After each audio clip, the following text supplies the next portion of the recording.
Você está sintonizado na 95,9, a mais informada da região. Programa 30 Minutos de Notícias, um projeto de extensão do curso de Comunicação Social da UFRR em parceria com a Rádio e TV Universitária. Coordenação e supervisão do professor doutor Edileuson Almeida. Fique por dentro dos acontecimentos do dia com informações sobre política, economia, cultura e muito mais. Não perca nem um segundo. O programa 30 Minutos de Notícias começa agora. Boa tarde, eu sou Ana Paula Lopes. Boa tarde, eu sou o Jacildo Bezerra. Começa agora o programa 30 Minutos de Notícias. Com muita informação e serviços. Você está na Rádio Universitária 95,9. Acompanhe a nossa programação pelo aplicativo Rádiosnet. E pela internet em radio.ufrr.br. Anota o nosso WhatsApp 95981188039. Aqui você ouve as notícias do momento em português e espanhol. Confira as notícias de hoje. Em 2022, o Brasil recebeu mais de 50 mil pedidos de refúgio. O estado de Roraima tem o maior volume de pedidos. Pesquisa aponta que faltam informações nas campanhas de violência de gênero. O Brasil tem mais de 18 milhões de pessoas com deficiência. Em 2022, quase metade das pessoas com deficiência tinham 60 anos ou mais de idade. Rede Bionorte abre inscrições para o preenchimento de 117 vagas no curso de doutorado em biodiversidade e biotecnologia. Brasileiros podem sacar 7 bilhões esquecidos no sistema financeiro. Confira essas e outras notícias. Aqui na Rádio Universitária FM 95,9. A gente volta em 30 segundos. Programa 30 Minutos de Notícias. Programa 30 Minutos de Notícias.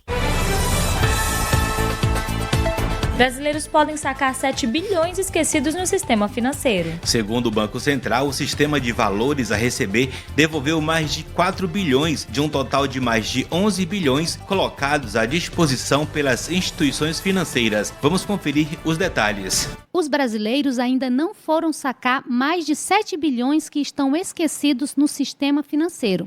Esses números são referentes a maio. O Banco Central informou que até agora o sistema de valores a receber devolveu mais de 4 bilhões de um total de 11 bilhões colocados à disposição pelas instituições financeiras. Em relação ao número de beneficiários, até o fim de maio, mais de 14 milhões de correntistas haviam resgatado algum valor. Isso representa apenas menos de 27% do total dos mais de 53 milhões de correntistas incluído na lista desde o início do programa. Em fevereiro de 2022, o único site para consultar e saber como solicitar a devolução dos seus valores, da sua empresa ou das pessoas falecidas, valoresareceber.bcb.gov.br. Bastará acessar e informar o CPF e a data de nascimento. Maria Cantuário para 30 Minutos de Notícia. Programa de pós-graduação em Biodiversidade e Biotecnologia. A Rede Bionorte abre inscrições. São oferecidas 117 vagas no curso do programa de doutorado com ingresso em março de 2024. A Rede Bionorte lança edital para ingresso no programa de doutorado 2024. As inscrições podem ser feitas a partir do dia 31 de julho até o dia 1º de setembro pelo site cpv.frr.br. Repetindo, cpv.frr.br. O candidato deve preencher a ficha de inscrição online e o questionário socioeconômico disponíveis no sistema de inscrição, com os dados solicitados. Depois, confirmar a inscrição e efetuar o pagamento até o dia 5 de setembro. O período para solicitar a isenção da taxa de inscrição é de 31 de julho até às 5h30 da tarde do dia 4 de agosto de 2023. Thiago Cortes para o 30 Minutos. Brasil tem mais de 18 milhões de pessoas com deficiência. Em 2022, 47,2% das pessoas com deficiência tinham 60 anos ou mais de idade. Vamos conferir mais detalhes. No Brasil, em 2022, cerca de 10% das pessoas com 2 anos ou mais tinham alguma deficiência. São aproximadamente 19 milhões de pessoas com deficiência e quase metade delas tinha 60 anos ou mais de idade. Os dados são do Módulo de Pessoas com com deficiência da PNAD Contínua 2022, feita pelo IBGE. A pesquisa comprova que a desigualdade se agrava entre as pessoas com deficiência. No terceiro trimestre de 2022, a taxa de analfabetismo entre pessoas com deficiência foi de 19,5%, enquanto entre as pessoas sem deficiência, essa taxa foi de 4,1%. Apenas 25,6% das pessoas com deficiência tinham concluído pelo menos o ensino médio, enquanto 57,3% das pessoas sem deficiência alcançaram esse nível de instrução. O IBGE também levantou informações sobre a empregabilidade da população com deficiência. No comparativo entre homens e mulheres sem deficiência no mercado de trabalho, a taxa de participação é de 25%, contra 57% das mulheres sem deficiência. Já 76% dos homens sem deficiência participam da força de trabalho, contra 35% daqueles que têm alguma deficiência. A analista da pesquisa, Luciana Santos, observa que os estereótipos de gênero se reforçam quando há essa questão. A mulher com deficiência está sempre na base da pirâmide quando a gente compara homem com deficiência, mulher sem deficiência, homem sem deficiência. E quando a gente vai acumulando marcadores de desigualdade da sociedade, a mulher sem deficiência, ela tem uma vantagem no mercado de trabalho em termos de remuneração e em termos de participação superior à do homem com deficiência. A mulher com deficiência, ela está sempre em pior situação. O rendimento médio real habitual das pessoas com deficiências ocupadas foi de R$ 1.860, enquanto o rendimento das pessoas ocupadas que não tinham deficiência era de R$ 2.690. 12% dos responsáveis pelos domicílios no Brasil têm alguma deficiência. Já o percentual de desalentos, aquelas pessoas em idade de trabalhar que não procuram emprego, é de 6,0%, superior a 3,7%, índice relacionado às pessoas sem deficiência. De Kelvin Carvalho, para o 30 Minutos. Pesquisa afirma faltam informações nas campanhas de violência de gênero. Essa é uma das principais conclusões da pesquisa Campanhas e Ações de Prevenção à Violência de Gênero no Brasil 2000-2018, realizada pela Universidade do Estado do Rio, a UERJ. Faltam informações mais claras e didáticas e o recorte racial mais específico nas campanhas relacionadas à violência de gênero no Brasil. Essa é uma das principais conclusões da pesquisa Campanhas e Ações de Prevenção à Violência de Gênero no Brasil 2000-2018, realizada pela Universidade do Estado do Rio, a UERJ.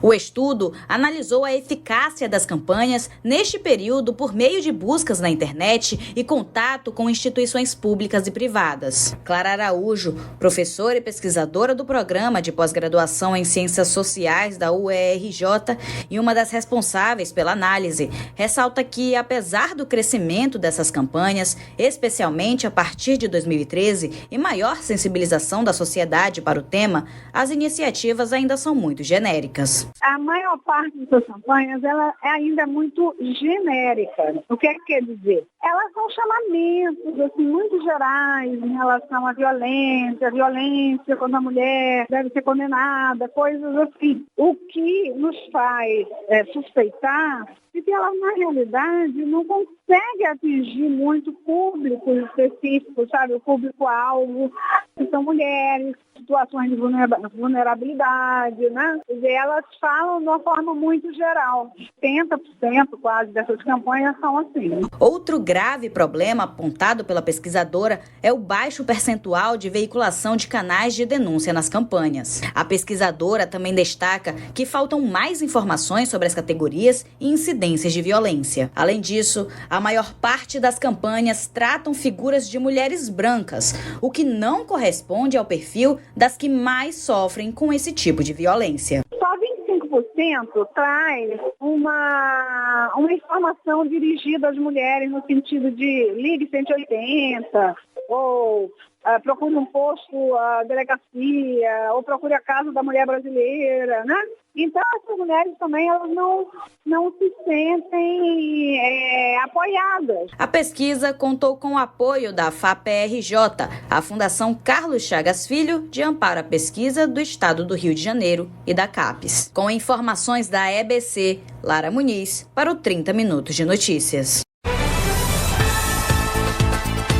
Em 2022, o Brasil recebeu 50.355 pedidos de refúgio. Conforme os dados, 57,8% desses pedidos foram apresentados em estados da região norte. O estado de Roraima tem o maior volume de pedidos. Com informações da agência EBC, confira os dados na reportagem de Caroline Domingos. Entre os anos de 2011 e 2022, o Brasil recebeu cerca de 350 mil solicitações de refúgio.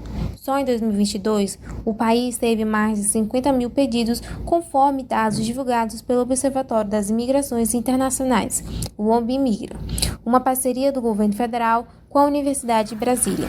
O número representa aumento de 73% em comparação aos pedidos registrados em 2021.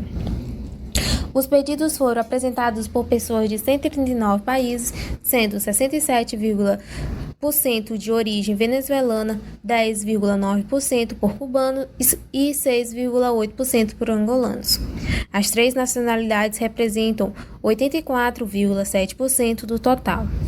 No ano passado, o Comitê Nacional para os Refugiados analisou mais de 41 mil pedidos de solicitações de 141 países. 57,8% desses pedidos foram apresentados em estados da região norte.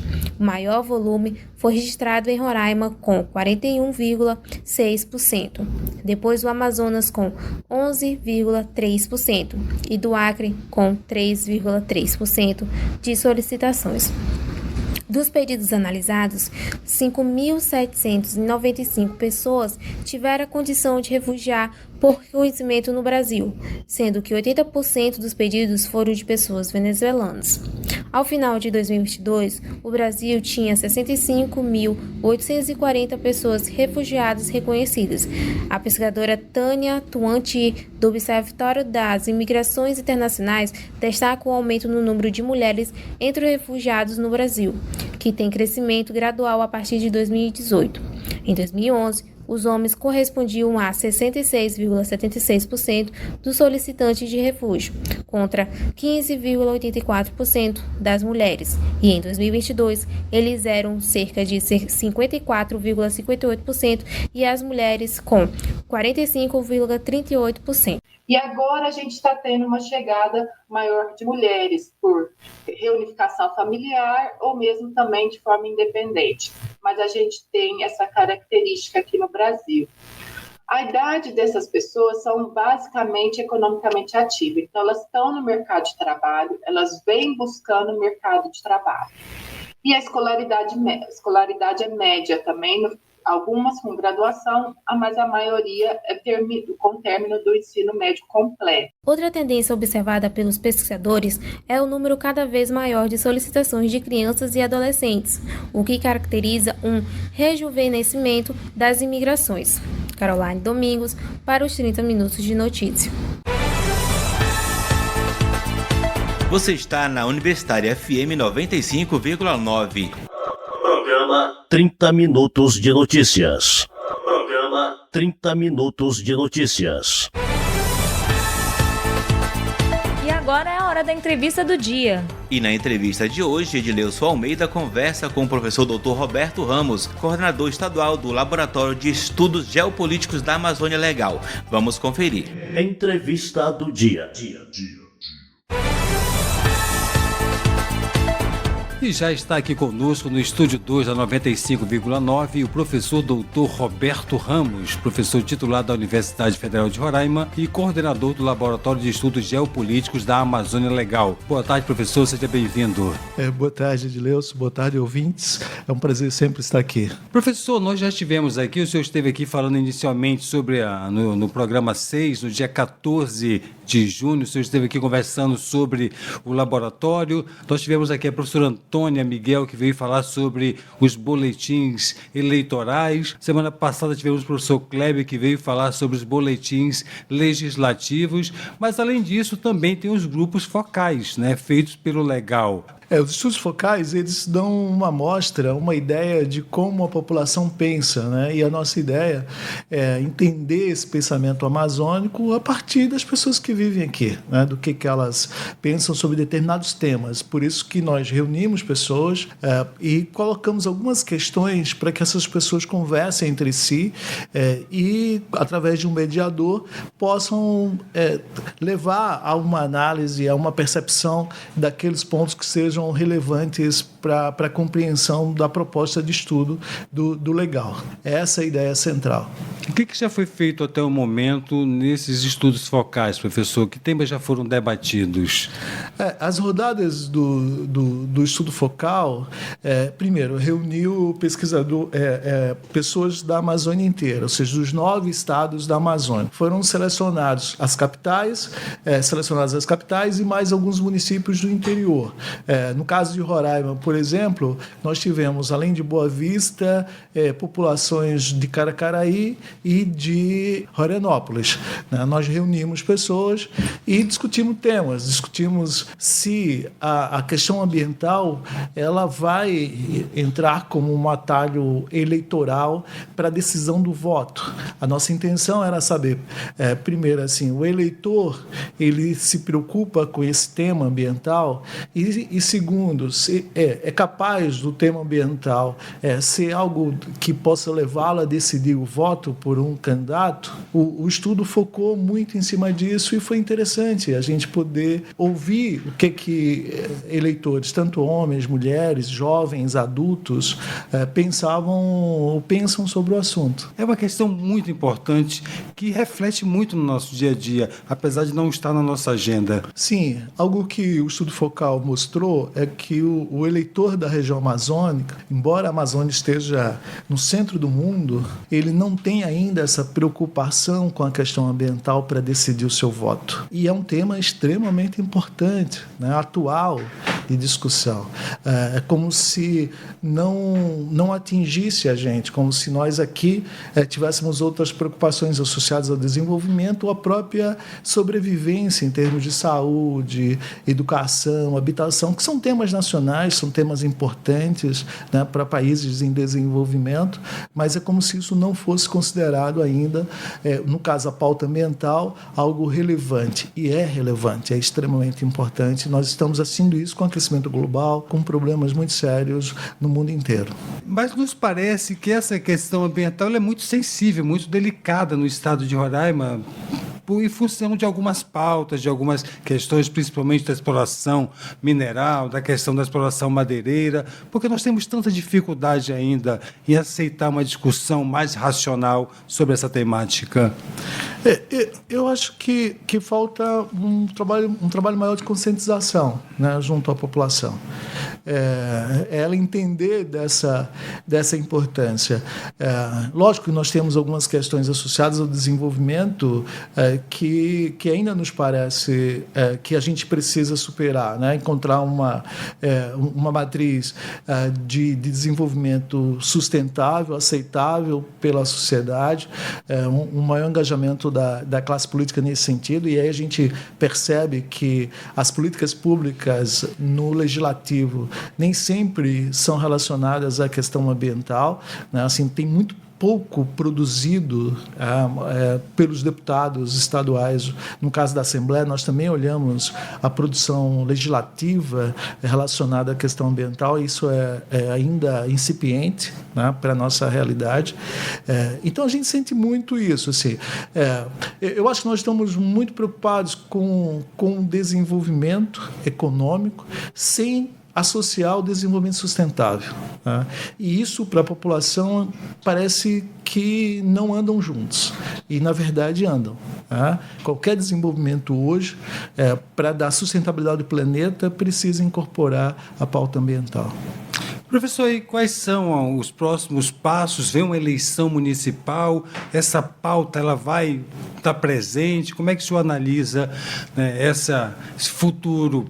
Nós queremos avaliar isso, né? Assim, é provável que tenhamos mais rodadas de estudos focais, né, do estudo focal para saber se a questão ambiental vai, em algum momento, pautar o próprio processo de escolha político-partidária.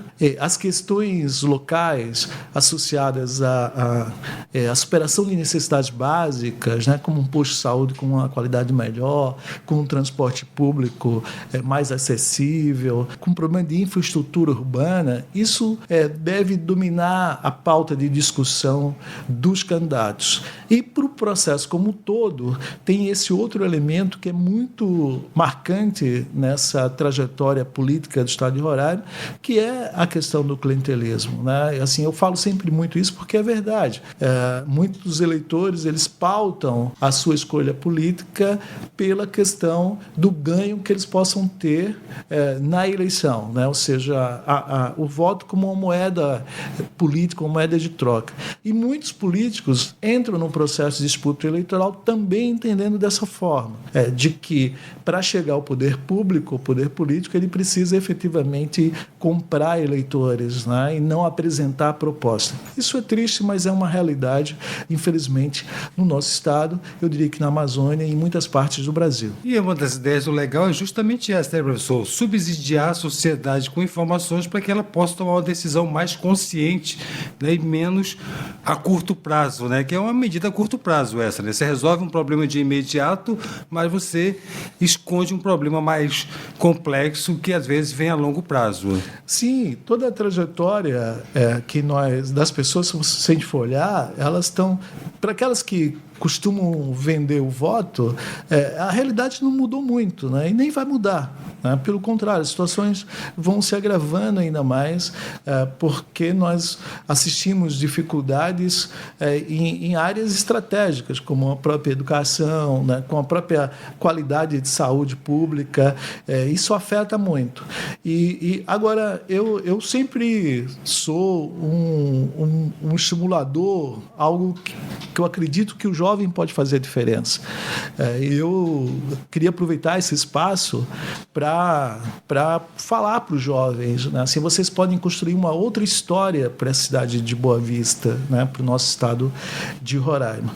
Uma história que não seja pautada nesse clientelismo, que muitas vezes é reproduzido dentro da própria família. Acho que se a gente conseguir romper isso e trabalhar candidaturas que sejam mais comprometidas com propostas e cobranças que possam ser feitas dos eleitos, acho que a gente consegue, de fato, construir um caminho sustentável ambientalmente, economicamente e promissor.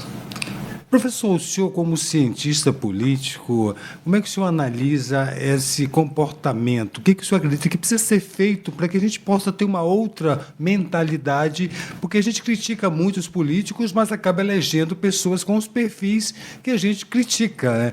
E parece uma coisa muito contraditória. Eu acho que até o fato de a gente apresentar essa contradição já ajuda muito, tá? Assim, fazer com que as pessoas entendam, ora, eu faço essa crítica, né, mas eu me comporto dessa maneira. Você sabe, uma coisa que foi importante para que o Brasil retomasse a democracia em 1945 foi porque muitos brasileiros foram lutar na guerra contra a ditadura, mas nós tínhamos uma ditadura no Brasil. E aí passaram a ter esse questionamento, né? E isso facilitou para que a gente pudesse retomar a democracia, entendendo de uma forma mais coerente o propósito político. Eu acho que hoje, se a gente leva a conscientização à população, consegue fazer com que as pessoas entendam que trocar, né, um voto por uma cesta básica, por um saco de cimento, um tijolo, aquilo pode resolver imediatamente a vida dela, mas não resolve os problemas dela, tá? Isso já é um bom caminho, tá? E a política, ela é cheia de... Ela é dinâmica, a renovação sempre é muito importante. Eu acho que se há essa conscientização disso, né, como um espaço de poder onde o que vale é o discurso, é a competência, competência, a seriedade, a responsabilidade com a coisa pública, e que essa responsabilidade ela é geral, não é só da classe política, ajuda muito. Cobrar a mudança é importante, mas ser parte dessa mudança é fundamental. Sim, é entender que nós somos agentes da história, né? A história é escrita por nós, não por outras pessoas. Então, o convite para o jovem é esse, é dizer assim, construa a história da cidade, do país, né? Do nosso estado, do país, do mundo, né? Seja parte dessa construção da história. E aí você vai seguir sempre no tempo e percebendo o que de bom você fez. Estamos conversando com o professor Dr. Roberto Ramos. E o que vem por aí, professor? Nós estamos numa parceria com o ICS, que é o Instituto Clima e Sociedade, que tem essa preocupação ambiental. Vamos trabalhar as eleições, a perceber quais as tendências. Conversamos aqui com o professor Dr. Roberto Ramos, coordenador do Laboratório de Estudos Geopolíticos da Amazônia Legal, professor titular da Universidade Federal de Roraima. Professor, obrigado pelo tempo que o senhor esteve aqui conosco, por tomar esse tempinho para dar essa aula para a gente sobre política, principalmente aqui no estado de Roraima. Eu agradeço o convite, espero poder voltar aqui mais vezes para falar dos produtos do Legal, destacar que o Legal é uma rede de pesquisadores que envolve os 9 estados da Amazônia, né? Então todo mundo está trabalhando de forma muito integrada, é importante porque é um conhecimento produzido aqui, ele vai para outros estados da Amazônia e a gente também recebe o que é produzido por lá. E tem uma grande coordenação que é do professor doutor Fabiano Santos, da Universidade Federal do Rio de Janeiro, e que é um grande cientista político e que tem feito um trabalho muito legal nessa parceria da UERJ com as universidades da Amazônia no projeto do Legal, pensando a Amazônia para a Amazônia. E se você quiser conferir tudo isso que o Legal tem feito, não só em Roraima, como nos 9 estados da região, basta entrar lá em legal-amazônia.org. É um site com todo o material lá disponível para consulta, o resultado dos estudos focais, toda a informação lá disponível para a sociedade, não é isso, professor? Sim, o site é de fácil acesso, não, como já foi colocado, e é muito legal. Visite nosso site, vá lá, conheça todos os estudos realizados, estudo focal, enfim, vamos seguir em frente com o Legal, trazendo conhecimento sobre a nossa Amazônia. Boa tarde. Entrevista do dia. E você que vai fazer o vestibular 2024, anota aí. A inscrição para o vestibular indígena 2024 está aberta até o dia 28 de julho no site cpv.ufrr.br. Para o vestibular 2024 de ampla concorrência, a inscrição começa no dia 28 de julho, também no site cpv.ufrr.br. E nós também ficamos por aqui. Mande sua mensagem pelo WhatsApp 95 981 18 8039. A gente volta amanhã ao meio-dia. Aqui na Rádio Universitária 95,9, com mais notícias. E agora vamos embarcar no voo 959 para curtir a melhor seleção musical de Roraima. Embarque com a gente nesse voo sem intervalo. Eu sou Ana Paula Lopes, boa tarde. Eu sou o Jacildo Bezerra, boa tarde. Rádio e Televisão Universitária da Universidade Federal de Roraima. Administração Josilane Silva, com apoio de Francinete Rangel. Redação de jornalismo Jéssica Nascimento, Vanessa Vieira e Rebeca de Alencar. Acadêmicos de jornalismo Nilzete Franco, Kelry Siqueira, Ildinei Júnior e Raquel Vitória. Coordenação da Rádio Universitária 95,9, Daniel Anderson Oliveira. Coordenação da Divisão Técnica Renato Rocha. Equipe da TV Universitária Canal 2.1, cinegrafistas Felipe Reis e Lacerda Carvalho. Editores Cristiano Rangel, André Tavares e Juliana Barros, também na coordenação da TV Universitária. Direção-geral da RTV, Paulo César Reis da Silva, o Paulinho. Vice-reitor Silvestre Lopes da Nóbrega e reitor da Universidade Federal de Roraima, José Geraldo Ticianelli. Programa 30 Minutos de Notícias.